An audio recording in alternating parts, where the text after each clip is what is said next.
troisième chose, nous devons marcher humblement avec notre Dieu. Nous devons marcher humblement avec notre Dieu.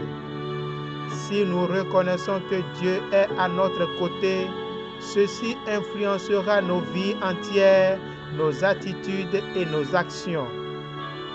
Reconnaître la présence de Dieu est une preuve d'humilité. Comment pourrions-nous être autrement sinon humbles devant Dieu?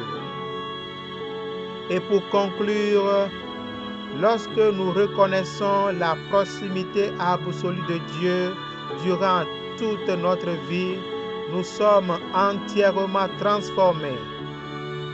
Nous ne pouvons pas tromper Dieu en prétendant être ce que nous ne sommes pas, parce qu'il est avec nous.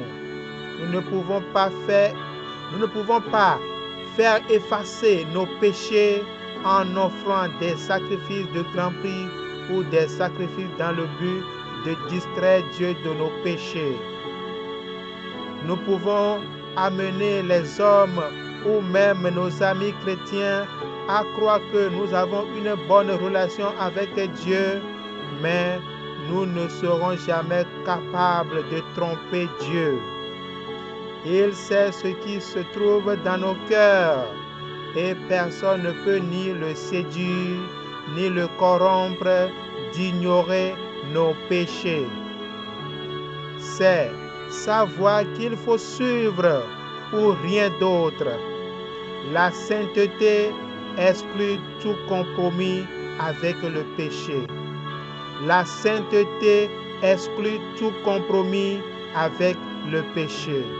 Que la paix, la joie et l'amour de notre Seigneur Jésus-Christ soient notre partage.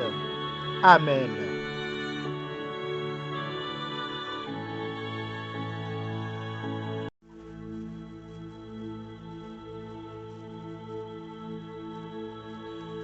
Les exigences de Dieu. Les exigences de Dieu. Voici le titre de la méditation de ce jour.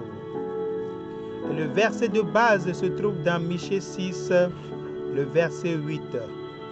Écoutons. On t'a fait connaître, ô homme, ce qui est bien, et ce que l'Éternel demande de toi, c'est que tu pratiques la justice, que tu aimes la miséricorde et que tu marches humblement avec ton Dieu. Amen. Il est plus facile de